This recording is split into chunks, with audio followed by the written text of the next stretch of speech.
경기가 둔화되는 속도를 뒤늦게 대응하다 보니까 공격적이고 빠른 형태의 금리 인하가 될 수밖에 없었다. 네. 그리고 그런 상황은 늘 항상 침체와 위기 상황을 동반할 때 이제 그렇게 되는 거죠. 현재 연준은 아직 경기가 그 정도로 둔화되는 건 아닌데 너무 금융시장이 호들갑 떤다라고 보고 있을지 모르겠지만 이 심리를 완전히 그냥 나몰라라 해버리면 심리가 정말로 문제가 돼서 펀더멘탈이라던가 전체에도 악영향을 미칠 수 있어요. 그래서 그 부분을 얼마만큼 대응을 해줄지 저는 그게 이 향후의 또 관전 포인트가 아닌가. 박종현 IBK 연금보험 증권운용부장님과 함께합니다. 어서 오십시오. 네, 안녕하십니까. 안녕하세요. 아니 네. 이렇게는 굉장히 오랜만에 네. 저희가 뵙는데 네. 어떻게 또 시장이 쉽지가 않을 때 네. 오셨어요. 그러니까 이게 네. 사실 뭐 인포맥스는 뭐 네. 저한테는 이제 친정 같은 곳이니까 네.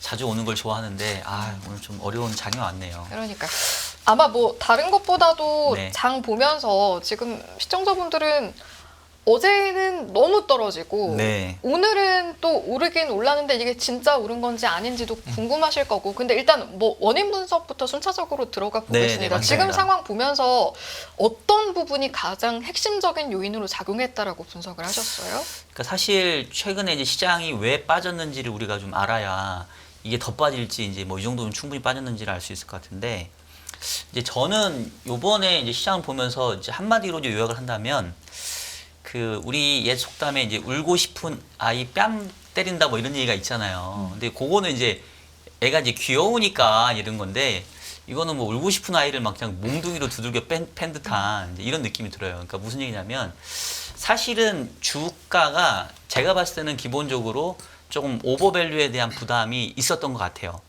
왜냐하면 이번 그 하락장의 시발점이 언제였냐면 제가 정확히 인포맥스를 한 달 정도 전에 나왔는데 제가 7월 12일 날 금요일 날 나왔거든요. 근데 그때 이제 이준호 소장님하고 얘기하면서 7월 11일 날 미국의 6월 CPI가 예상치를 하회한 3.0이 나왔어요. 그럼 사실은 이제 되게 좋은 거잖아요. 그동안의 컨셉으로 생각을 해보면. 근데 그때 미국의 기술주가 크게 폭락을 하고 오히려 뭐 중소형주나 뭐 우량주로 이렇게 주가가 올랐어요. 그래서 이게 뭐 로테이션이다 뭐 이런 얘기를 했었거든요. 그러니까 그 얘기는 이미 7월 한 초중순부터 그동안의 기술주의 상승이 뭐 이 정도면 충분히 다 된 거 아니냐.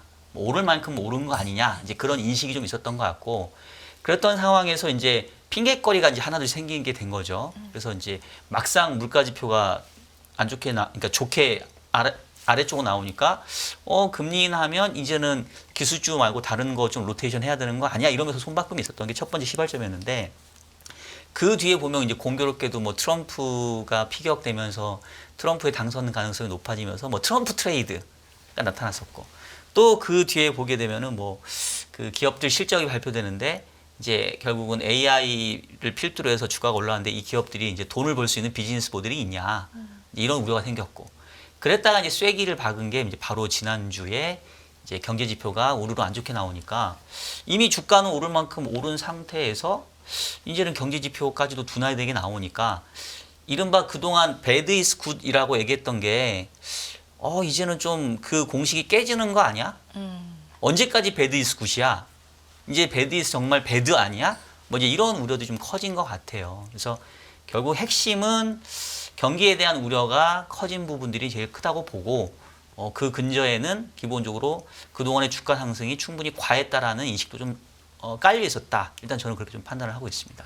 경기 얘기하셔서 저도 이제 아까 얘기하신 그런 설명에 어느 정도는 해석은 그렇게 하는 게 맞는데 조금 다르게 생각해서 경기는 이미 안 좋을 거라는 걸 사람들이 대충 알고 있고 왜냐하면 네네. 2022년 상반기에 미국 GDP가 마이너스였습니다. 역사적으로 한 3년 지난 마이너스가 또 나타나거든요. 그럼 내년 상반기에 경기가 나쁘다는 거 누구나 아는데 갑자기 이제 와서 경기를 보는 거는 핑계일 가능성이 높을 수도 있고 그리고 또 하나는 아까 빅테크 실적 얘기하셨는데 빅테크 실적이 나쁘다고만 사람들이 생각해요. 주가가 빠졌으니까. 네. 근데 실적을 하나하나 챙겨보면 나쁜 회사가 별로 없거든요. 그럼 이거는 아까 얘기하신 전 그 포인트 너무 훌륭하다고 생각하는데 순환매가 나와서 대형주에서 중소형주 성장해서 가치가 나오다가 이게 드디어 주식에서 채권으로 로테이션이 나오면서 주식이 빠진 거 아니냐. 그럼 채권 금리가 충분히 빠졌기 때문에 주식이 다시 되는 거다라고 쉽게 생각할 수도 있는데 네네. 이거는 이제 채권 금리 이따 여쭤보겠지만 네네. 이렇게 생각하게 되면 어떻게 보시는 게 맞을 것 같아요? 아, 그것도 상당히 좀 중요한 포인트인데, 그러니까 이게 이제 주가의 하락의 원인을 여러 가지 각도에서 볼 수 있으니까 제가 좀 장표를 하나 준비했는데 그걸 한번 좀 보면서 말씀을 네. 드려볼게요.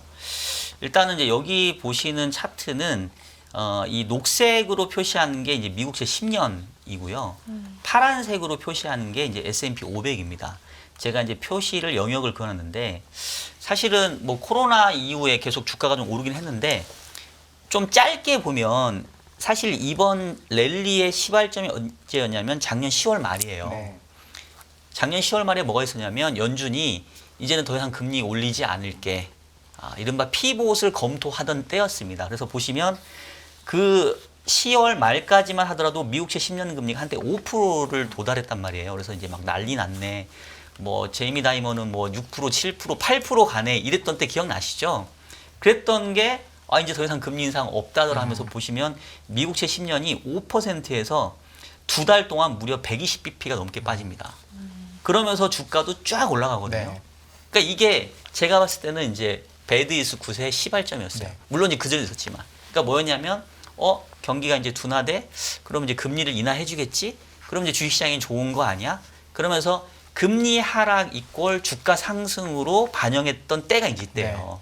그랬던 것이 지금 이제 최근 상황 보게 되면 그랬다가 지금 정확하게 7월 이제 11일 아까 제가 얘기했던 것처럼 그때는 아까 얘기했던 것처럼 미국의 물가 지표가 정말로 이제 안 좋게 나와서 이제 금리 인하라는 게 눈앞에 와버렸어요. 그리고 실질적으로 금리가 더 떨어졌어. 근데 작년 10월 말부터는 금리 하락 이꼴 주가 상승이었는데 지금은 금리 하락 이꼴 주가 상승이 아니라 이제 반대로 반응하고 있다는 거죠. 그럼 이제 이게 뭐냐? 지금 이제 우리 한 의원님은 약간 이제 자금의 이동 측면에서 좀 설명을 좀 주신 것 같은데 뭐 그것도 있긴 한데 이제 제가 느끼는 거는 뭐냐면 그 기본적으로 이 배드이스 9세 기본적인 개념은 경기가 그렇게 망가지지는 않는데 금리를 더 이상 높게 가져갈 필요는 없는 네. 이른바 골디락스 상황에서 이제 금리가 낮아지면 뭐 주식시장 더 좋은 거 아니야 이랬던 것 같아요. 근데 이제 문제는 실질적으로 이제 경기 지표가 말씀했던 것처럼 뭐 어제 오늘 둔화된 게 아니거든요. 네. 조금씩 둔화됐었는데 그 수준 자체가 그동안에는 흔히 말하는 뭐 연착륙, 완만한 경기 둔화 이런 것이었다가 최근에 나타난 금리의 움직임이 뭐냐면 이거는 연착륙이 아니다. 이건 리세션이다. 이거 꼬라박는다. 그러니까 결국은 금리가 지금 엄청나게 급락을 했다는 얘기는 이거는 단순히 뭔가 이게 일반적인 금리 인하라든가 일반적인 통화 정책의 변화를 반영한 게 아니라 급격한 금리 인하가 필요한 경기 침체 상황으로 가는 거 아니야? 라는 인식이 지금 생긴 거거든요. 네. 그러니까 주식시장 입장에서는 이제 금리가 하락하는 게 전혀 좋은 뉴스가 아닌 거죠. 네. 그래서 이제 자금의 이동으로 봤었을 때는 주식에서 채권으로 자금이 옮겨가서 주가가 이렇게 많이 빠진 거 아니냐라고 또 보실 수 있지만 제가 가격 변수를 보면서 느낀 거는 그동안의 금리 하락은 그냥 이제 물가가 안정화되는 차원에서 일종의 어떤 연착륙에 대한 시나리오였다가 지금 금리의 움직임은 연착륙이 아니다. 경착륙으로 가는 거 아니야? 라는 우려를 반영하고 있고 그런 거에 대한 주식도 상당 부분 좀 공포감을 함께 느끼고 있는 게 아니냐.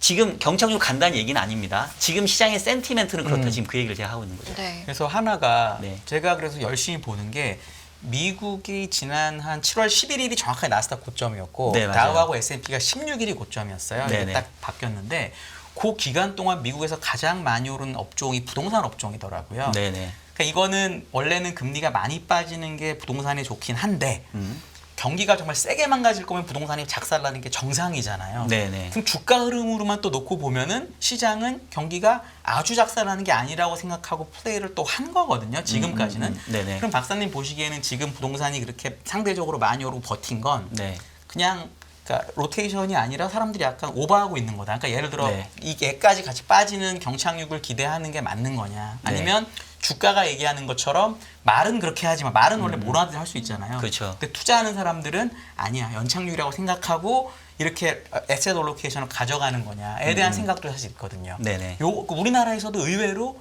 물론 어제 많이 빠지기 전이긴 하지만 부동산 리츠나 건설업종 주가가 그래도 다른 것보다는 덜 빠졌거든요. 네. 이런 차원에서 이건 어떻게 보세요? 그러니까 상당히 되게 좋은 포인트인 게 이게 이제 제가 시장의 센티멘트가 경착륙에 대한 우려를 지금 반영하고 있다라고 말씀을 드렸지 경착륙 간다는 얘기는 아니잖아요. 그렇죠. 그리고 이게 되게 뭐라고 할까 좀 아이러니하다고 볼 수 있는 게 불과 얼마 전에 발표했던 미국의 2분기 GDP가 전기 대비 연율을 2.8이에요. 1분기보다 높아졌단 말이에요. 누가 여기서 경착륙의 신호를 볼 수 있겠냐. 그러니까 결론부터 말씀드리면 이제 금융시장의 가격 변수가 좀 탐욕스러운 느낌, 네. 그다음에 이제 뭔가 연준에게 압박하는 느낌, 뭐 우는 아이 뭐 떡 하나 더 준다는 느낌으로 그리고 이제 그 이전에 얘기했던 것처럼 기본적으로 이제 그동안의 주가 상승이 좀 과했던 부분이 있기 때문에 조금 더 이제 민감하게 반응하는 게 아닌가 싶고 우리 또 이제 뒤에 또 차차 얘기했지만 요즘에 뭐 NKD 트레이드 청산 얘기를 자꾸 하는 게 그러니까 저는 NKD 트레이드라는 게 결국은 레버리지 투자라고 생각을 해요.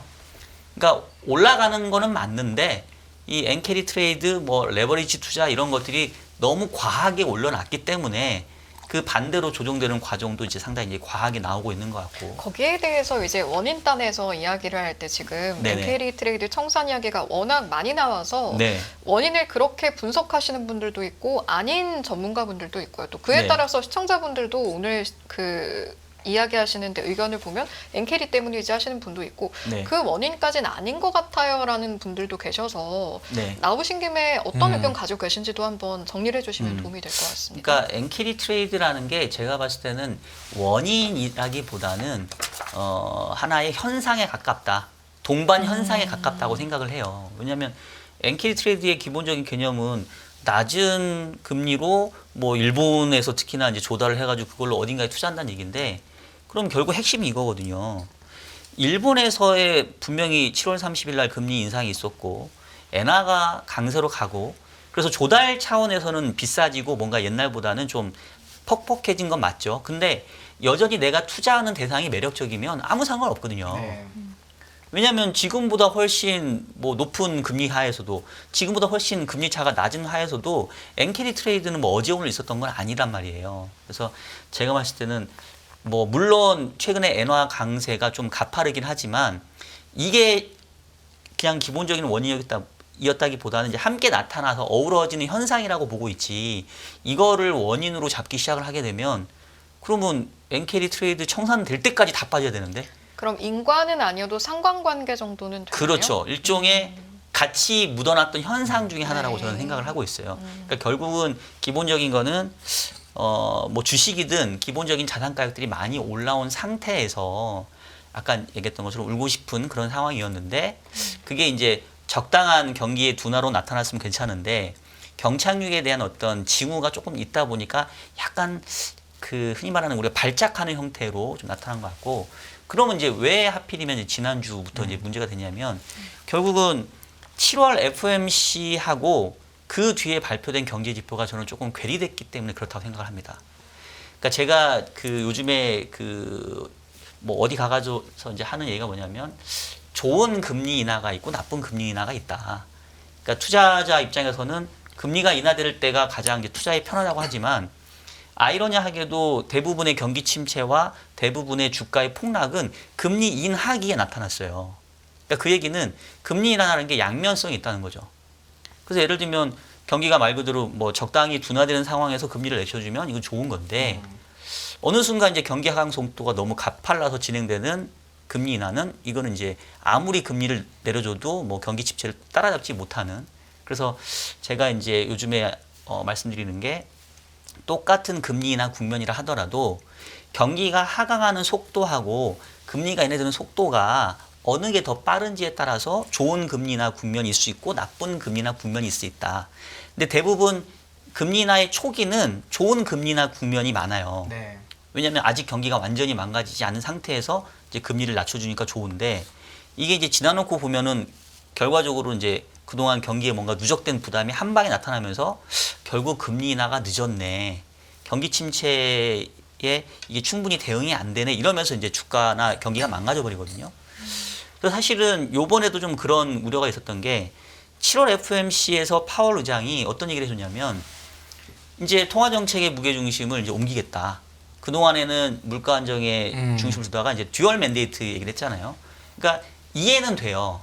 연준 입장에서는 이제 물가 안정에 포커싱을 두다가 이제는 고용 시장에도 네. 우리가 양쪽의 무게 중심을 이제 다 가져갈게. 그러니까 자연스럽게 이제 피봇을 한 거죠. 네. 그러면 이제 시장에서 생각했던 것도 아 그래 지금 연준이 판단하고 있는 것처럼 그리고 우리가 최근에 봤던 지표대로 미국 경제가 그냥 완만하게 둔화되고 있나 보다. 그러면 9월 달에 금리나 해주고 그럼 뭐 크게 문제 없겠네. 네. 이러고 있었는데 그 다음날 발표됐던 ISM 제조업 지수가 생각보다 크게 하회하니까 뭐지? 경기가 괜찮다고 했는데 생각보다 좀 안 좋나? 그랬다가 또 그 다음날 발표된 이제 실업률까지도 높게 나와버리니까 연준이 지금 생각하고 있는 그리고 또 시장이 생각하고 있는 경기의 둔화 속도보다 어쩌면 실제 경기가 빠르게 지금 하강하고 있는 거 아니냐. 근데 연준이 저렇게 천하태평으로 있다. 결국 이번에도 마치 2022년도 6월 달에 이 물가 상승을 일시적이라고 판단했다가 뒤늦게 대응한 것처럼 거꾸로 이번에는 경기가 하강하는 속도가 이미 빠르게 진행되고 있는데 연준이 또 그 부분을 놓쳐가지고 결과적으로는 경기가 둔화되는 속도에 미치지 않는 금리 인해서 나쁜 금리 인하 국면으로 바로 넘어가 버리는 게 아니냐. 이제 이런 공포감을 좀 갖게 된 게 아닌가. 저는 이제 그게 가장 지금 현재 문제점이라고 생각하고 그러면 있습니다. 지금 좋은 금리 인하 국면이 있고 나쁜 네. 금리 인하 국면이 있는데 지금까지 연준이 시사하는 어떤 모습들을 보면 네. 나쁜 금리 인하 국면의 초입으로 가고 있는 그런 느낌을 더 많이 받으시는 거예요? 그러니까 둘 중에? 이거는 사실은 지금 판단이 되어지는 게 아니라 그렇겠죠. 이제 네. 이 판단을 계속 시장은 아마 해갈 거거든요. 그럼 지금 이 시점에서는 어떻게 지금 판단하세요? 이제 시장의 공포는 그런 거죠. 왜냐하면 대부분 이번에 이제 주가가 빠지면서 얘기를 하는 게 7월 FOMC에서 금리를 내렸었어야 돼. 그런 얘기를 하잖아요, 지금. 근데 박사님 제가 중간에 껴서 죄송한데 네네. 왜냐면 아까 얘기하신 그 ISM 제조업 지수랑 실업률이 네. 트리거가 된 거 맞거든요. 네네. 근데 ISM 제조업 지수는 미국 회사들의 해외 자회사까지 포함해서 서베이를 합니다. 네네. 그래서 일반적인 S&P보다 해외 쪽 영향이 크고 네. 그리고 실업률도 이번에 여러 가지 이슈가 있어서 조금 예를 들어 4.3인데 이게 4.25였을 수도 있거든요. 뭐, 그러니까 예. 결국은 이 하나의 숫자를 가지고 경기를 그렇게 판단한다는 게 말이 되느냐가 첫 번째 제가 네. 질문이고 맞습니다. 두 번째는 미국 경제가 나쁜 거는 알겠는데 네네. 이게 사람들의 소비를 정말로 많이 꺼트릴 정도로 나쁜 거냐에 대한 질문이 두 번째거든요. 요건 어떻게 생각하세요? 자, 그래서 이제 저희가 지금 초반에 어떻게 얘기가 됐냐면 왜 빠졌는지를 저희가 지금 이제 그랬죠. 분석하느라 얘기를 한 거예요. 들어갔죠? 예. 그래서 제가 얘기했던 것처럼 일단 기본적으로 주가가 많이 올랐었던 것 같다. 밸류에이션 부담이 좀 컸던 것 같다. 그다음에 두 번째는 그냥 완만한 둔화를 생각하고 있었는데 생각했던 것보다 경기 둔화 속도가 빠른 게 아니라는 우려가 생겼다. 네 번째는 그런 상황에서 연준이 좀 즉각 대응을 해주면 좋을 것 같은데 얘네가 또 지난번에도 놓친 것처럼 이번에 또 실수하는 게 아니라는 공포감이 있다. 그게 이제 결국은 최근에 뭐 엔캐리 트레이드 등등등과 네. 엮이면서 주가를 이만큼 떨어뜨린 것 같다라는 네. 게 이제 현재의 원인 분석이고 그러면 이제 중요한 이제 질문을 주신 거죠. 그러면 이렇게 하락세가 지속될 건지 아니면 이게 너무 과한 건지는 이제 실제로 정말로 미국이 경기 침체로 경제가, 가느냐 그렇죠. 그렇지 않느냐에 따라 달려 있어요. 근데 저도 아직까지 그 미국 경제의 리세션까지 보지는 않거든요. 네. 그리고 지금 그 말씀드렸던 것처럼 뭐 ISM 제조업 지수도 뭐 이거 하나만 가지고 뭐 대표성을 따지기에도 좀 어려운 부분이 있고 그다음에 이제 실업률 관련해서는 미국도 보면은 경제 지표를 못 믿을 게 이렇게 발표됐다가 다음 달 가서 막 엄청나게 수정되는 경우가 많아요. 그리고 특히나 요번 같은 경우는 뭐 다들 얘기하지만은 뭐 허리케인 뭐 베릴인가 뭐 하는 게 있어가지고 그 기간 동안 일자리를 내가 뭐 얻지 못했다. 네. 뭐 구직 활동을 포기했다. 뭐 이런 조사도 있기 때문에 사실은 이건 한두 달 정도 지켜봐야 정말로 미국 경제의 현 주소를 알 수는 있을 것 같아요. 근데 일단은 시장은 공포감을 먼저 반영을 한 것 같고 그래서 사실 오늘 반등이 나온 것도 저는 예이 그건 또 너무 우리가 오버한 것 같다. 네. 너무 우리가 또 과하게 비관적이었던 것 같다. 왜냐하면 벌써 어제 발표됐던 ISM 서비스업 지수는 또 확장 국면을 잘 나왔잖아요. 나왔죠. 그래서 사실은 아직은 이게 답이 나온 것 같진 않아요. 네.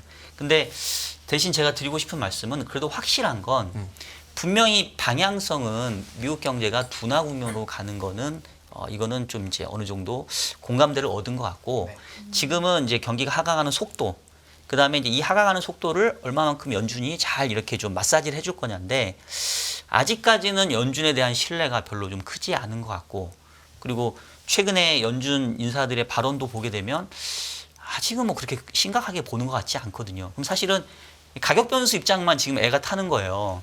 주식 입장에서는 아유 9월 FOMC 전이라도 빨리 회의 열어가지고 금리 긴급하게 내려주든지 아니면 그 전에 긴급 회의 안 할 거면 9월 달에 25bp가 아니라 50bp 인하한다고 얘기를 해주든지 이래야 되는데 연준이 보기에는 니네 좀 호들갑 아니냐? 그렇죠. 우리가 보기에는 그렇게 경제가 나쁘진 않은데 니네 뭐 너무 과한 것 같다. 이제 이런 약간 양쪽의 입장 차이가 있는 것 같고 그래서 이제 그거를 맞춰가는 과정들이 아마 주식도 하루 지금 오늘 올랐지만 또 내일 가면 알 수가 없습니다. 모르죠. 또. 그럼요. 예, 아마 그럼요. 이게 계속 왔다 갔다 할 부분이에요. 근데 저는 이제 관전 포인트는 결국은 이 중앙은행이 어쨌든 간에 이제 경기가 둔화에 대한 어떤 그 압력이 생겼고 자산 시장의 가격 변수가 이제 그걸 반영하기 시작했잖아요.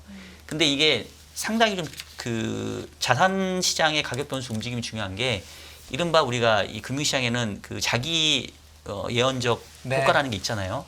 그러니까 이게 아무 문제 없는데 이거 뭐가 문제 있는 거 아니야? 그래서 주가가 하루 이틀 한 5일만 빠지면 정말 문제가 생겨버립니다. 네. 그러니까 어쩌면 현재 연준은 아직 경기가 그 정도로 둔화되는 건 아닌데 너무 금융시장이 호들갑 떤다라고 보고 있을지 모르겠지만 금융시장이 그래도 호들갑을 떨지 않을 정도로 뭔가 좀 그래도 약간 립서비스도 해주고 이래야 되지 이 심리를 완전히 그냥 나몰라라 해버리면 심리가 정말로 문제가 돼서 펀더멘탈이라던가 전체에도 악영향을 미칠 수 있어요. 그래서 그 부분을 얼마만큼 대응을 해줄지 저는 그게 이 향후에 또 관전 포인트가 아닌가 이렇게 생각합니다. 말씀하신 것처럼 그때그때 지표들이 나오고 거기에 대해서 뭔가 연준의 액션이나 내뱉는 이야기가 없다면 사실은 똑같은 지표도 시장이 어떻게 받아들이느냐에 따라서 굉장히 다를 수 있잖아요. 네네. 그래서 이제 그런 부분들을 투자하시는 분들도 잘 파악해가면서 투자를 하셔야 될 텐데 일단 그럼 지표를 좀 눈여겨보자라고 네. 했을 때 최근에 이제 좀 같이 이야기 나눠보고 싶은 게 미국의 2년물 국채금리가 10년물 국채금리를 한때 밑도는 네. 일이 있었습니다. 이런 부분들은 어떻게 해석해 나가야 한다고 보세요?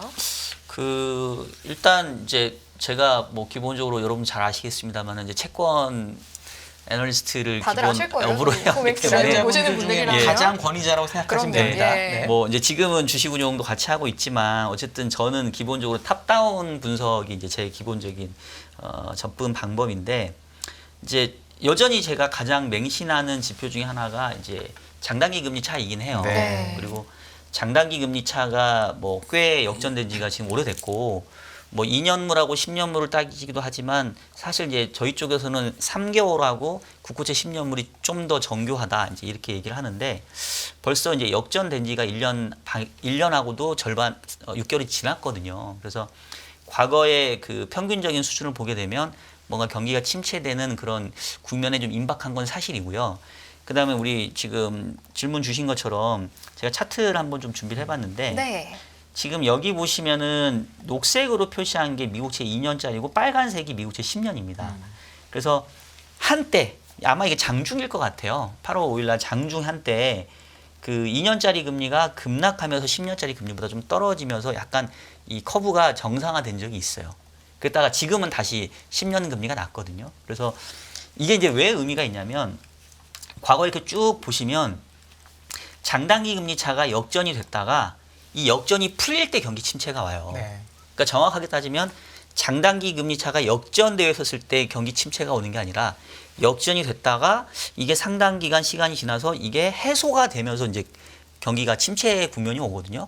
그러다 보니까 이제 이거를 표면적으로 보시는 분들은 장단기 금리의 역전이 해소되면 경기 침체가 왔는데 그래서 지금 질문 주신 것도 예. 이게 지금 8월 5일 날 장중에 해소됐는데 이거 이제 임박한 거 아니냐. 네. 이제 이거 그렇죠. 우려거든요. 근데 이게 이제 왜 그렇게 반복이 되냐면 그러니까 실질적으로 중요한 거는 이제 마치 우리가 그 손가락을 보는 게 아니라 이제 달을 봐야 되는 것처럼 장단기 금리 역전이 풀릴 때 경기 침체가 왔긴 맞는데 그게 이제 왜 그런지 그 배경을 봐야 돼요. 왜 그랬냐면 장단기 금리는 언제 역전이 되냐면 기준금리가 가장 높을 때 역전이 네. 됩니다. 왜냐하면 기준금리가 가장 높다는 얘기는 이미 긴축을 상당 부분 진행해 온 거예요. 그래서 긴축에 대한 효과가 조금 나타날 만한 때가 된 거고 또 이제 경기가 부담스러운 금리를 상당 부분 많이 이제 반영을 하고 있는 거고 그래서 이제 경기가 이제 안 좋아지기 시작을 하니까 이제 중앙은행이 금리를 내려주기 시작을 하죠. 근데 대부분의 경우에 안타깝게도 금리를 선제적으로 내린 적이 별로 없어요. 제 기억에는 2018년도에 흔히 말하는 보험성 금리 인하를 제외하고는 대부분의 경우에는 금리 인하가 좀 늦습니다. 왜냐하면 중앙은행도 뭐 확인하고 움직일 수밖에 없는 그런 어떤 태생적인 한계가 있으니까. 그래서 뒤늦게 확인하고 금리를 낮추다 보니까 금리 인하 속도가 빠를 수밖에 없어요. 네. 왜냐하면 늦었으니까. 그래서 금리를 바바박 내리니까 단기 쪽 금리가 같이 끌려 내려와요. 근데 이미 경기는 훨씬 더 침체되어 있기 때문에 뒤늦게 금리를 인하하는 것들이 별로 효과를 내지 못합니다. 그래서 결국은 그림상에서는 금리 인하를 공격적으로 실행하면서 단기 금리가 빠지고 그래서 장기 금리보다 단기 금리가 더 낮아지면서 이제 장단기 금리 역전이 해소될 때 그때가 이제 경기가 침체되는 것처럼 이렇게 보이죠. 근데 결국은 여기에서의 핵심은 오늘도 계속 말씀드립니다만은 경기가 둔화되는 속도를 중앙은행이 미리 대응하지 못하고 사후적으로 뒤늦게 대응하다 보니까 완만한 금리 인하가 아니라 공격적이고 빠른 형태의 금리 인하가 될 수밖에 없었다. 네. 그리고 그런 상황은 늘 항상 침체와 위기 상황을 동반할 때 이제 그렇게 되는 거죠. 그래서 그런 부분들을 좀 감안해야 되는데 지금은 아직은 아니에요. 왜냐면 아직 미국 금리 인하한 것도 아니고. 근데 앞서 얘기했던 것처럼 우려감은 있는 거죠, 시장에. 네. 네, 네. 이번에도 늦은 거 아니냐. 예, 이런 우려가 계속 있는 거죠. 만약에 얘기하신 것처럼 뭐 회의를 하든지 뭐 이렇게 할 수 있다고 하셨는데 네. 우리 8월 24일에 잭슨홀 미팅이 있잖아요. 네, 네, 맞아요. 원래 잭슨홀 미팅은 그렇게 크게 영향이 없는데 최근 들어서 이제 갑자기 사람들이 주목을 하는 게 됐고 네. 그다음 FOMC가 9월 18일인데 요 8월 24일에 말로 약간 어떤 식으로 이렇게 얘기를 하는 걸로도 네. 사람들이 약간 위안을 받으면서 답을 찾을 수 있을까요? 아니면 아니야 무조건 행동을 해야 돼 이렇게 받아들일까요? 저는 아직은 센티멘트의 영역이라고 생각을 해요. 네. 뭐 위원님도 뭐 느끼시겠습니다만은 미국 경제가 지금 둔화되는 거는 뭐 모두가 이견은 없어요. 근데 아까 했던 것처럼 이게 완만한 둔화냐, 이게 뭐 리세션이냐, 경착륙이냐인데 아니 솔직히 뭐 실업률이 4.3으로 높아졌긴 했지만 여전히 뭐 완전 맞죠. 고용에서 뭐 크게 높아지지 않은 정도 수준이고 그다음에 뭐 일자리 11만 건도 아직은 제가 봤을 때는 그렇게 나쁘진 않거든요. 근데 아까 했던 것처럼 시장에서 느끼는 공포감은 우리가 생각했던 것보다 훨씬 경기 하강 속도가 빠른 거 아니야? 근데 이 빠른 경기 하강 속도를 연준이 또 못 쫓아가는 거 아니야? 라는 저는 그거에 대한 공포감도 최근 하락에 상당 부분 기여하고 있다고 보고 있거든요. 네. 그래서 실제 액션을 취해지지 않아도 얼마든지 아 이번에는 우리가 안 늦을 거다. 이번에는 우리가 적절하게 대응할 거고 뭐 만약에 필요한 상황이 되면 뭐 정기 회의가 아니더라도 우리가 얼마든지 긴급 회의를 열어서라도 조치를 취할 수 있다. 저는 이런 정도만 나온다 하더라도 시장의 불안감은 상당 부분 달래줄 수 있다고 24일 생각합니다. 날 잭슨홀에서 네네. 공식적인 왜냐하면 중간중간에 연준 위원들이 말하는 거는 요즘에는 시장이 잘 안 받아들이더라고요. 이제 너무 네네. 말을 많이 하니까. 근데 잭슨홀은 나름 공식적인 자리니까 그 자리에서 그렇게 얘기를 하는 걸로도 충분히 시장은 좋게 받아들일 거다. 이렇게 그러니까 보시는 거죠. 꼭 잭슨홀 미팅이 아니더라도 어차피 또 중간중간에 뭐 파월 의장도 그렇고 다른 연준 멤버들도 이제 뭐 발언할 기회들이 있을 거니까 이제 그런 것들이 좀 중간중간에 나와준다고 한다면 적어도 우리가 어제 봤던 패닉 장세가 나타날 것 같진 않아요. 네. 근데 이제 패닉 장세가 다시 나타나지 않는 거랑 주가가 여기서 그럼 다시 또 크게 상승한다는 얘기냐 이거는 또 다른 얘기니까 지금은 사실은 하방이 뭔가 견조해지는 게 먼저거든요. 어제는 그 말씀하신 대로 우리나라, 일본, 대만은 패닉이었는데 네. 미국이나 다른 나라 장을 보면은 패닉까지는 아니라는 느낌이 사실 있잖아요. 네네. 그러면은 이제 미국의 연준이든 누구든 간에 한국하고 일본 장을 가지고 이거 평가를 할 건 아니니까 네네. 자기들이 보는 미국 시장으로만 보면 뭐 그냥 뭐 이렇게 하면서 이제 우리만 혹시 좀 피해를 보는 이런 혹시 좀 안 좋은 그림은 혹시 없을까요?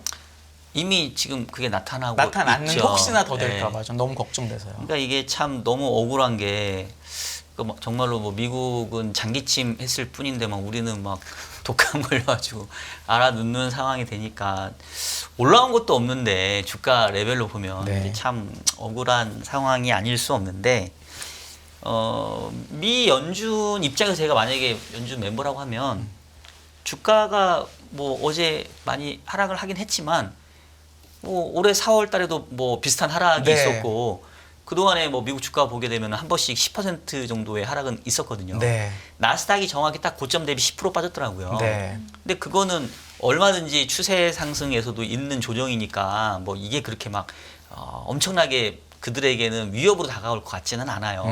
그래서 상대적으로는 조금 거기는 그냥 뭐 아직 급할 것 같지는 않은데 이제 우리나라나 뭐 일본이나 급격하게 이제 통화 가치가 변동이 되거나 뭐 어떤 형태로든지 외국인 자금들이 많이 들어와 있는 쪽은 훨씬 민감도가 큰 거죠. 네. 지금 어제 보면은 한국하고 대만하고 일본 그 세 개의 나라가 특히나 많이 빠졌더라고요. 맞아요. 제가 봤을 때는 공통점이 뭐 반도체와 관련된 국가라고도 볼 수도 있고 한편으로 저는 외국인 자금이 많이 들어간 또 국가의 공통점이 있지 않나. 네. 우리나라도 연초 이후에 사실은 외국인들이 뭐 밸류업에 대한 기대이든지 아니면 반도체 업종의 턴어라운드 기대이든지 사실 국내 주식시장에서 외국인들이 올해는 상당히 많은 매수를 보여줬잖아요. 근데 이제 갑자기 그랬던 외국인들이 뭐 하루에만 1조 5천억 팔고 이러니까 훨씬 더 수급상에서 우리한테는 데미지가 크게 왔던 것 같아요. 네. 그래서 안타깝게도 변동성은 미국보다 우리가 한 2배 정도는 아래쪽으로는 2배일 것 같고 네. 위쪽으로는 비슷할 것 같고 네. 예 조금 안타깝긴 네. 그렇게 합니다만 된다는 뭐 말씀이시죠. 예. 우리나라나 대만을 보면 네. 어제 충격받은 것에 비해서 뭐 반절 정도 회복할까 말까고 일본은 네. 보면 어제 충격받은 걸 거의 이제 회복을 했단 말이죠. 네네. 그럼 이런 상황에서 아까 뭐 저희가 일부 소개하면서도 말씀드렸습니다만 어쨌든 이렇게 타격을 받는 각 국의 시장들이 생기고 있고 지금 아시아 주요 지수도 여러분들께 보여드리고 있는데 네. BOJ나 연준은 다음에 금리에 관해서 어떤 결단을 내릴 때 네. 이런 부분들을 좀 염두에 둘까? 염두에 둔다면 선택지로 감안하는 것들이 조금은 달라질 수 있을까? 이런 질문도 저희가 드려볼 수 있을 것 같아요. 네, 그러니까 사실은 이제 쉽게 풀어가려면 뭐 사실 저는 이제 엔캐리 트레이드라는 말을 별로 이렇게 좋아하진 않아요. 왜냐하면 이게 정확하게 규모도 추정하기 힘들고 네. 이걸로 시장을 뭐 예측한다는 것도 좀 어렵기도 해서 제가 추정이 안 돼서 그런 부분도 있고 약간 신기루 같은 느낌? 이게 손에 잘 안 잡히는데 네네. 갖다 붙이긴 좋거든요. 뭐 외국인이 팔고 주가가 빠지면 엔캐리 트레이드 청산이고 네. 갑자기 또 외국인이 살면 또 엔캐리 트레이드 재개고 그래서 저는 별로 좋아하는 표현은 아닌데 일단 차트를 한번 보시면서 좀 말씀을 드려보면 네. 여기 보시면은 요 파란색이 일본 기준금리이고 녹색이 지금 연준의 미국의 기준금리고 그다음에 요 빨간색이 달러엔이에요. 네. 보시면 7월 초에인가 한 162엔 정도 갔다가 지금 순식간에 뭐 145엔 정도 왔으니까 사실은 뭐 하강 속도가 너무 빠르긴 네. 하죠. 근데 보시면 2022년도 말부터 23년 초에도 보시면 달러엔이 150엔 갔다가 126엔까지 이렇게 막 급격하게 빠진 적도 있어요. 네. 그러면 이때도 주가가 이렇게 빠졌어야 되는데 이때는 그렇게 안 빠졌거든요. 그래서 제가 이제 너무 막 엔캐리로 얘기하는 거를 조금 별로 안 좋아하는데 네. 근데 이제 어쨌든 이게 부정적인 요소인 거는 맞죠. 왜냐하면 기본적으로 엔캐리 트레이드가 계속 그 자산 시장에 군부를 떼주는 역할을 해주려면 이게 엔화가 계속 이제 약세로 가는 그런 환경이어야 되거든요.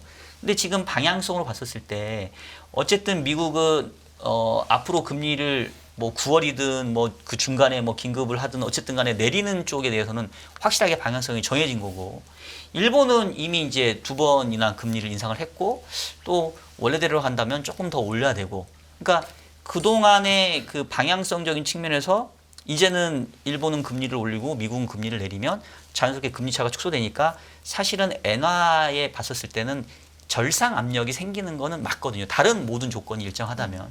그러면 분명히 뭔가 뭐 일본에서 엔캐리를 통해서 뭔가 했다고 한다면 다른 요인이 일정하다면 조금 이렇게 환류될 가능성은 있죠.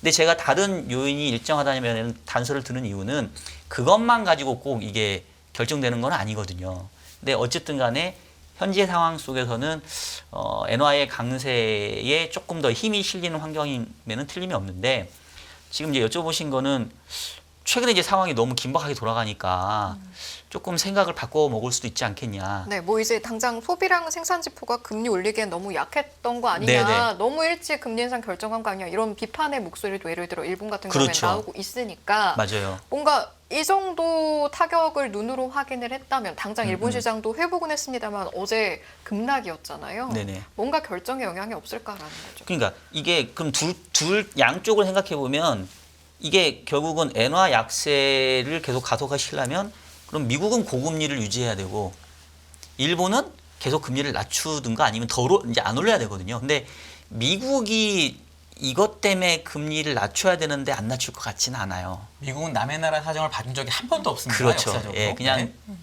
자기네들 그냥 항상. 상황을 한편으로는 보고 할 거고. 여쭤보면서도 미국이 뭔가를 그 반영해 줄 거란 기대가 없긴 그런 적 했네요. 없어요. 네. 네, 없습니다. 네. 절대 없습니다. 그럼 이제 결국은 이제 BOJ가 뜨악할 수는 있겠죠. 왜냐하면 7월 30일 날 금리도 올렸고 그 다음에 이제 양적 완화 규모도 조금 이제 줄였고 하면서 어쨌든 이 긴축적인 스탠스를 취했는데 사실 BOJ 입장에서도 많이 놀라지 않았을까요? 네. 아니 왜냐면 얘네들도 좀 생각하는 거는 뭐든지 이렇게 완만하게 방향이, 그러니까 지금 일본도 문제인 게 엔화가 너무 약세로 가니까 뭐 수입 물가가 좀 올라가고 그렇죠. 그러다 보니까 이제 이 일본 국민들의 이 구매력이 떨어져요. 네. 그리고 특히 일본은 고령 은퇴 계층들이 대부분 뭐 연금이나 뭐 이런 걸 하고 있는데 갑자기 이제 물가가 올라가면은 이 사람들의 소비 여건이 상당히 안 좋아지거든요. 그래서 BOJ 입장에서는 엔화가 이렇게 계속 약세로 가는 것도 안 좋다라고 좀 판단을 하고, 그러면 이제 우리가 좀 정책을 바꿔서 조금 엔화의 약세는 좀 막고 완만한 강세를 유도하려고 했는데 원하는 바는 완만한 강세인데 이게 어디 완만한 강세? 세상에 완만한 건 없어요. 없는 거죠. 예. 항상 그래요. 그러니까 이게 뭔가 이 매크로 변수라는 게 우리가 이렇게 되게 좀 정교하게 하고 싶지만 이 시장은 절대 그렇게 길들여지지 않은 야생마 같은 거잖아요. 네. 이쪽 아니면 저쪽이지 네. 이렇게 완만하게 꺾이지 않거든요. 그래서 이제 확 왔기 때문에 이런 상황이라 한다면 BOJ 입장에서도 추가적인 긴축에 대해서는 당연히 소극적일 수밖에 없을 것 같아요. 그래서 제가 봤을 때는 당연히 최근에 가격 변수의 변화로 인해서 BOJ 입장에서도 추가적인 긴축에 대해서는 상당히 신중해질 수밖에 없을 거다. 이제 그런 것들이 이제 시장에 조금씩 알려지면 또 이제 엔화의 강세도 어느 정도 좀 진정이 될 수 있겠죠. 그러니까 역시 BOJ의 정책 변화에 시장이 뭔가 좀 적응하는 그런 그 과정 속에 좀 있는 것 같아요. 네. 그리고 이 일본에 대한 지금 박사님 얘기가 저도 되게 공감이 가는 게 일본의 기준금리가 올라간 건 맞지만 일본의 10년물 금리는 1%, 1.1%에서 계속 유지가 되고 있었거든요, 사실은. 그러면 기준금리가 중요한 거냐, 10년물이 중요한 거냐에 대한 판단을 사실 해봐야 되고, 그리고 이제 채권금리 꼭 여쭤보고 싶었는데, 네. 기준금리는 그렇게 됐지만 미국 채권금리가 더 이상 안 떨어진다든지 또 일본의 채권금리가 더 안 올라간다든지 이러면은 이게 더 이상 채권으로의 매력이 없고 엔화 약세도 약해지고 더 이상 강세도 없고 이러면서 반등의 시그널이 나온다라고 생각할 수도 있는데 네네.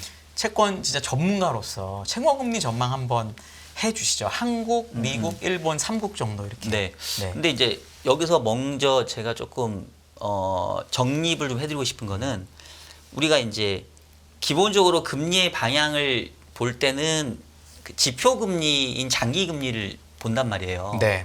그러니까 뭐 미국채 10년, 우리 국고채 10년, 일본 국채 10년 음. 그런 이제 우리 한 의원님 말씀 주신 것처럼 일본이 그 최근에 기준금리 올렸지만 10년짜리 금리는 오히려 올랐다가 또 최근 많이 떨어졌어요. 네. 그러니까 이것만 보면 사실 긴축은 아니거든요. 네. 근데 그 자금에 조금 민감한 거는 단기 쪽입니다.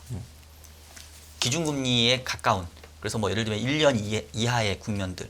그래서 그렇게만 보면은 어쨌든 기준금리가 일본이 인상됐기 때문에 일본의 단기 금리는 올라간 건 맞아요. 네. 그래서 우리가 일반적으로 채권 시장을 얘기할 때 그 금리하고 우리가 자금 이동에 영향을 주는 그 금리 단기 금리하고는 좀 구분해서 봐야 되는데 이제 단기 금리나 장기 금리에 대한 부분들이 조금 이렇게 혼재돼 가지고 같이 이렇게 얘기를 하는 경우가 좀 많이 있는 것 같아요. 그래서 일단은 자금 흐름에 영향을 좀 더 민감하게 미치는 거는 좀 단기 쪽 금리인데 분명히 단기 쪽 금리는 최근에 좀 영향이 있죠. 그래서 그 부분들은 일본의 이제 금리 인상이 있었고 만약에 이제 긴축을 해서 추가적으로 단기 쪽에 더 올라간다고 한다면 어쨌든 간에 일본하고 미국하고 금리 차가 좁혀지는 방향이니까 이거는 엔화의 절상 압력은 계속 키우는 요인이 될 겁니다. 그래서 그 부분은 그렇게 봐야 될 것 같고 그다음에 이제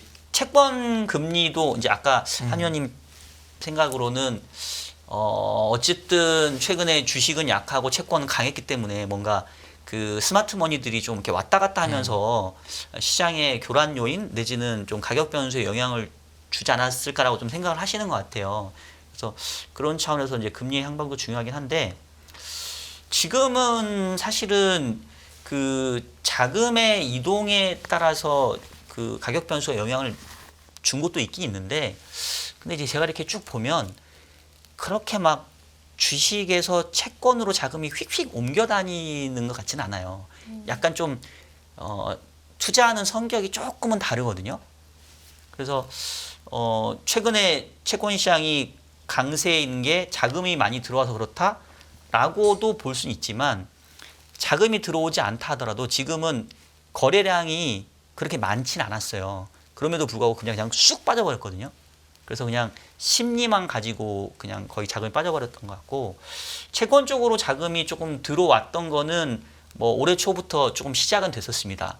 왜냐하면 이제 뭐 채권이라고 하기도 그럴 수 있지만 워런 버핏 옹께서 대표적으로 작년부터 보면 포트폴리오가 계속 주식 비중 줄이고 심지어 지난 분기에는 애플 좋아하는 그 애플도 절반 줄여버리고 그 다음에 이 워런 버핏 옹이 어떤 자산에 투자하냐면 대부분 다 그거를 1년에서 6개월의 단기 채권으로 다 가져갔단 말이에요.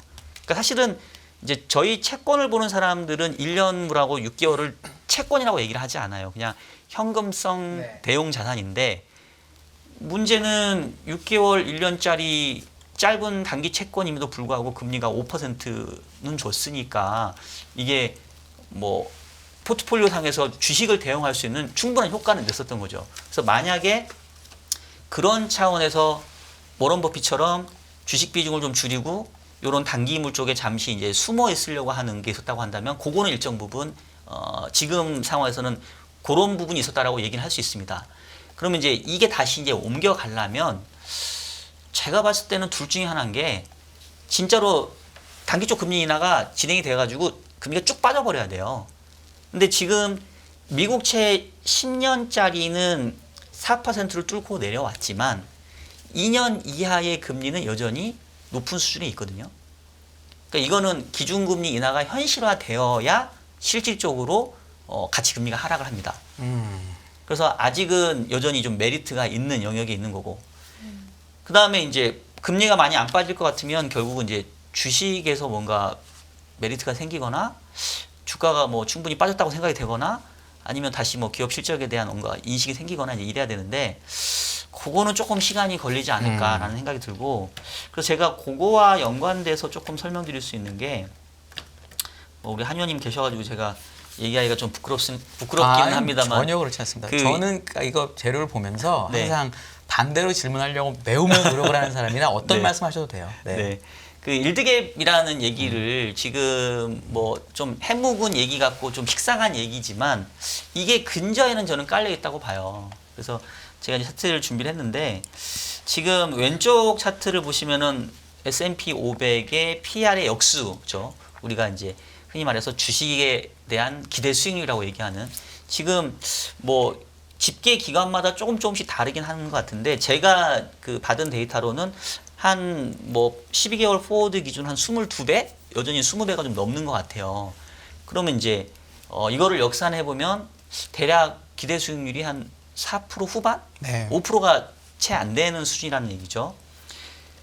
그거에 비춰보면은 지금 엷은 회색선은 미국채 10년짜리 금리인데 뭐 최근에 3.8까지 떨어져서 지금 좀 갭이 벌어졌지만 그 전까지만 하더라도 거의 같았거든요. 그래서 오른쪽을 보시면 이제 그 둘의 차이를 나타내는 게 일드 갭인데 지금 보면은 올해 초부터 계속 일드 갭이 제로였어요. 그러니까 그 얘기는 뭐냐면 내가 그러니까 가격 변동 위험을 가지고 있는 주식에 투자하는, 그러니까 물론 S&P 500이니까 이제 지수지만 그냥 종합주가 지수에 투자했었을 때 얻을 수 있는 기대 수익률도 5%고 내가 그냥 들고만 있으면 아무 위험도 없이 확정된 수익을 주는 국채도 5%. 그러니까 그 얘기는 객관적으로 봤었을 때는 주식과 채권의 투자 메리트를 생각해 보면 굳이 주식을 왜 해야 돼? 라는 상황으로 올해 이미 연초부터 가 있었던 거죠. 근데 그럼에도 불구하고 계속 이게 유지됐던 이유는 주가가 계속 올라가니까. 그리고 계속해서 뭐 좀 좋은 그 스토리텔링이 나오니까. 그래서 이제 그게 유지되다가 어느 순간 보니까 제가 앞서서 이제 최근에 주가가 빠졌던 이유 중에 가장 큰 게 주가가 좀 너무 많이 올랐던 게 아닌가요? 라는 얘기를 했던 이유가 연초 이후부터 가격 부담이 있었던 거예요. 근데 이게 계속 마치 이제 그 외발 자전거처럼 이거를 계속 굴러주면 굴러가는데 어느 순간 이게 이제 안 굴러지면 털썩 넘어지는 것처럼 AI 모멘텀으로 계속 왔다가 어느 순간 보니까 야 AI가 맞기는 맞는데 그걸로 니네 돈은 좀 버냐? 이렇게 물어보니까 아직은 아닌데 뭐 언젠가 벌겠죠. 네. 뭐 이제 이렇게 되니까 그래 좀 찝찝한데. 네.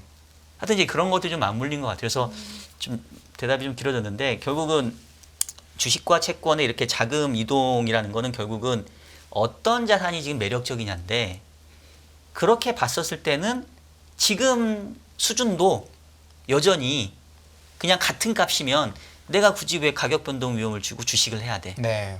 그냥 뭐 짧은 단기 채권 들고 있으면 여전히 4% 5% 주는데 그래서 아직은 그것만 놓고 보면은 주식이 매력적인 수준에 다시 왔다라고 얘기하기에는 저는 조금은 어려운 것 같아요. 주가가 덜 빠졌다라고 그냥 심플하게 해석해도 되겠네요.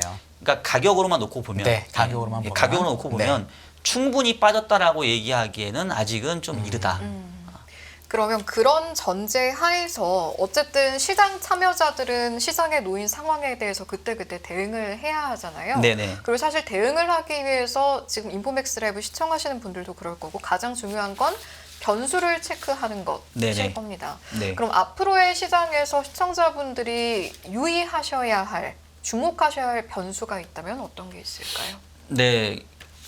그 지난번에도 이제 제가 와서 말씀을 드렸었는데, 그러니까 저는 결국 그거예요. 계속 얘기하는 게 이제 우리가 바라던 금리 인하 사이클이 왔어요, 눈앞에.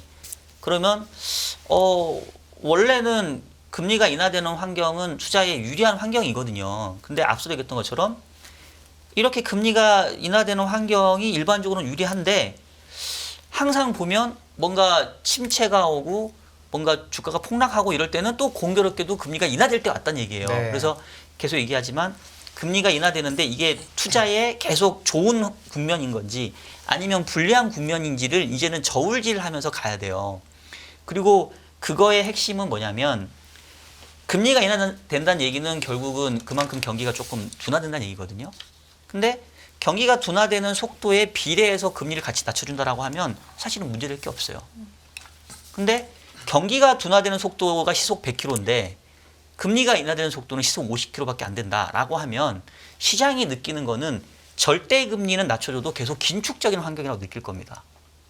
왜냐하면 내가 장사해가지고 갑자기 한 달에 하루에 100만 원 번 돌고 50만 원밖에 못 버는데 내가 이자 비용 낮춰주는 거가 20만 원밖에 안 된다라고 하면 30만 원 계속 손해일 거잖아요. 그러니까 마치 예로 들자면 그래서 저는 이제 그 둘 사이의 비교가 중요하다고 생각하는데 그러면 이제 그거를 지표로 환산했을 때는 뭘 보면 되냐면 결국은 금리를 얼마만큼이나 빨리 낮춰줘야 되느냐라는 거의 대응치가 결국 실업률이에요. 네. 그러니까 최근에 실업률이 갑자기 치고 올라오니까 금리를 빨리 낮춰줘야 되는 거 아니야? 저렇게 미적거리면 안 되는 것 같은데 라는 공포감이 생긴 거고 그 다음에 그럼 이제 연준 입장에서는 금리를 빨리 낮춰주면 되는데 금리를 얼마만큼 빨리 낮춰줄 수 있느냐의 또 대응치는 물가 상승률이에요. 관련한 그 그래프를 좀 가져오신 네. 것 같던데 그래서 함께 지금 볼까요? 네. 보여드리는 차트가 그 우리가 경제 고통 지수라고 해가지고 민간이 느끼는 고통이 크게 보면은 실업률 상승과 이제 물가 상승률 상승이 같이 나타나면은 제일 괴로운데 대부분은 같이 나타나지 않아요. 이게 서로 엇갈리는 효과가 있으니까. 그래서 결국은 실업률이 올라간다 하더라도 그거에 비례해서 물가가 빠르게 떨어지면 연준 입장에서는 실업률 상승만 생각하면서 금리 낮춰주면 됩니다. 그러면 뭐 계속해서 자산 시장에는 좋은 금리나 국면이 이어질 수 있어요. 근데 실업률은 빠르게 올라오는데 물가가 떨어지는 속도가 좀 밋밋하다. 이래서 금리 인하를 미적거린다. 이러면 그때는 이제 시장은 계속 공포감을 느낄 수밖에 없거든요. 이제 그 두 차이를 보시면 되는데 지금 일단 실업률은 발표가 됐잖아요. 4.1에서 4.3으로 보시면 꼬리를 확 틀었어요. 네. 이제 남아있는 관건은 다음 주에 미국 CPI가 나와요. 그거를 보시면 돼요. 만약에 지난달에 미국 CPI가 3.0이 나왔는데 얘도 뭐 예를 들면 2.8, 2.7로 뚝 떨어졌다. 그러면 연준 입장에서는 그래 물가 충분히 낮아지니까 실업률 상승에 대응해서 금리 인하 빨리 해줄게. 그럼 시장도 충분히 연준이 대응할 수 있는 여력이 있겠네라고 하면 제가 봤을 때는 조금 안도할 수 있는데 만약에 다음 주 발표되는 물가 상승률이 생각보다 덜 둔화된다. 그러면 연준 입장에서는 금리 인하를 마음껏 못 해줄 거 아니에요. 그러면 이제 시장에서는 불안해지겠죠. 물가가 생각보다 높게 나온 게 오히려 경제가 생각보다 좋은 거 아니야? 이렇게 해석할 수는 없을까요? 왜냐하면 지금까지는 네. bad is good였는데 네네. 써놓으신 것처럼 이제 bad is good이 아니니까 네네. 그렇게 해석하는 쪽으로 긍정적으로 볼 수 없어요. 14일인데 이번이 네네. 평소보다 한 3일 정도 늦게 물가가 나와요. 네네. 그런 차원에서 그건 어떻게 생각하세요? 안에 이제 세부 지표들이 중요하겠죠. 네. 뭐 항목도 좀 중요하겠고. 근데 뭐 지금 이제 뭐 경착륙 얘기가 나올 정도로 실업률이 이제 급등한 상황이기 때문에 물가가 높게 나왔다고 해서 야 이게 수요가 아직 강해 이래서 물가 높아라고 해석하기보다는 여전히 스티키하네 실업률이 이렇게 올라갔음에도 불구하고 물가가 잘 안 떨어지네 라고 저는 부정적으로 받아들일 그럼 가능성이 물가 더 큰 것 예상보다 같아요. 낮게 나와야 좋을 거라고 그렇죠. 생각하신다는 그나마 거죠? 낮게 네. 나와줘야 그래도 연준이 조금 발빠르게 대응해 줄 수 있겠구나라고 믿고 갈 텐데 이게 만약에 여전히 좀 하방 경기성 있게 나온다고 하면 다음 주에 물가 보고 저는 한 번 더 쇼크가 올 수도 있다. 만약에 오히려 그런 상황이면. 높게 나오는 게 나쁘다 이렇게 보시는 그렇죠. 거죠? 예. 네. 네. 근데 다음 주에 물가가 나오기 전에 CPI를 마주하기 전에도 사실 뭐 오늘 우리 시장만 놓고 봤을 때 반등이 나와주긴 했습니다만 네. 더 떨어질지 아니면은 조금은 더 올라줄지도 또 장담할 수가 없으니 네. 아마 내일장을 앞둔 시청자분들, 개인 투자자분들도 마음이 많이 복잡하실 겁니다. 어떠셨어요? 오늘 네. 반등한 것이 그냥 네. 기술적 반등에 그칠지 아니면 좀 추세적으로 반전이 될지 아니면 더 떨어질 수도 있다. 물론 앞서 이제 답변해 주시면서 어느 정도 답변이 된 것 같긴 합니다만 좀 네. 정확히 한번 말씀해 주시면 좋을 것 같습니다. 일단은 기본적으로 봤었을 때 어제와 같은 그 계속 하락이 있으려면 이거는 뭐 약간 금융위 비슷한 뭔가 이벤트가 터지든가 뭔가 이래야 되는데 제가 봤을 때는 지금은 그런 환경은 아니에요.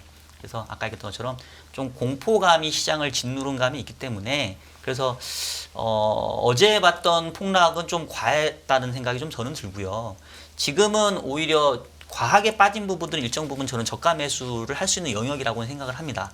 근데 이게 이제 더 빠지지 않는 거랑 다시 또 전고점을 향해서 다는 거랑은 전혀 다른 얘기거든요. 근데 저는 이제 뭐 좀 조심스럽긴 합니다만은 어쨌든 요번 사이클에서의 고점 부분은 조금 확인이 되지 않았나라는 생각이 좀 들고 근데 너무 급하게 또 급락했기 때문에 약간 이제 적정 수준을 찾아가는 시장의 좀 그 급등 아니고 이제 상승과 하락이 좀 있을 것 같고 철저하게 지금 상황에서는 저는 이제 가격대를 설정하고 접근하는 게 맞는 것 같아요. 그래서 아까 이제 뭐 일드갭도 얘기했습니다만은 우리나라로 봤었을 때 코스피가 우리가 과거에 보게 되면 금융위기라던가 아주 역사적으로 최악이었던 상황을 제외하고는 PBR 기준으로 0.9배 정도면 하단이거든요. 네. 0.8배면 이거는 무조건 뭐 정말 달러 빚을 내서라도 사야 되는 레벨인데 어제 2,450이 한 0.9배 정도 수준 네. 돼요.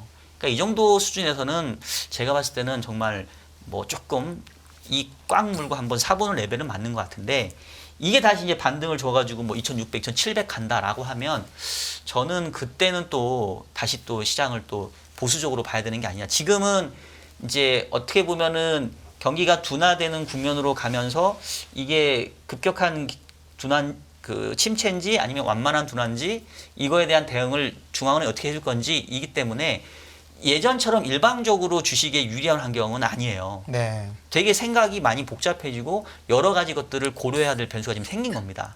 그래서 그런 부분을 감안해 보면 확실하게 매력적인 가격대에서만 주식을 사고 일정 부분 올라오면 지금은 그동안에는 주식하고 채권의 비중을 봤을 때는 저는 계속 주식 비중을 더 높이는 쪽으로 말씀드렸고 저도 그렇게 해왔는데 저는 전체적인 방향성은 당분간은 적어도 뭐 대선 이후에 조금 뭔가 미국의 불확실성들이 거치기 전까지는 단기적으로는 주가가 많이 빠졌으니까 저가 매수는 하겠지만 일정 부분 올라오면 그래도 방향성은 주식보다는 채권 쪽 비중을 조금은 이렇게 높게 가져가는 게 올해 연말까지는 조금 현명한 전략이 되지 않을까라는 그럼 생각을 그 합니다. 일정 네. 부분 올라오면이라는 네. 그 판단이 중요할 것 같은데 네. 어제 이제 코스피로 보면 어제 8.7% 빠지고 오늘 3.3% 올랐거든요. 그리고 네네. 코스닥이 어제 11.3% 빠지고 오늘 6.02% 빠졌단 말이죠. 그럼 최소한 어제 내린 게 그대로 회복해주는 정도까지는 어느 정도 매수의 기회를 엿봐도 괜찮다 이렇게 정리할 네, 수 그러니까 있을까요? 지금은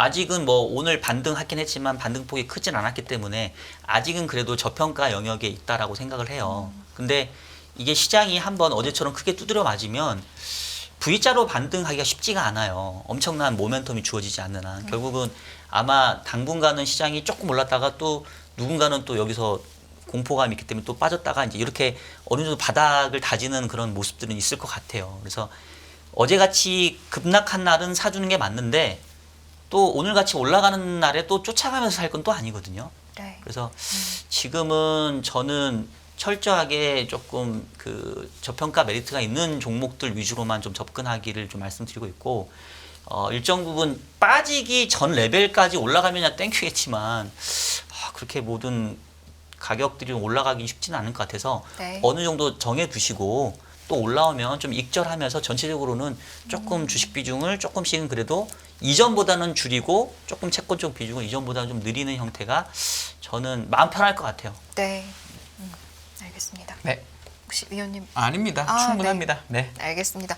그러면 저희가 한 40초 정도 남아있는데 혹시 마지막으로 당부하고 싶은 말씀 있으시면 네. 하시고 없으시면 뭐 여기서 마무리하면 될 것 같습니다. 충분히 예, 많은 저는 질문 드린 것 네, 같아서 맞습니다. 네. 네, 알겠습니다. 그러면 마지막 질문에 대한 답변으로 이제 시청자분들에 대한 당부도 가름이 된 것 같아요. 저희 1부 여기서 마무리하고 부장님 보내드리도록 하겠습니다. 오늘 1부 이 시간은 박종현 IBK 연금보험 증권운용 부장님과 함께했습니다. 잘 들었습니다. 네, 감사합니다. 고맙습니다. 고맙습니다. 안녕하세요. 이승입니다. 더 많은 영상을 보고 싶으신 분들은 화면 오른쪽에 있는 구독 버튼을 눌러주시기 바랍니다.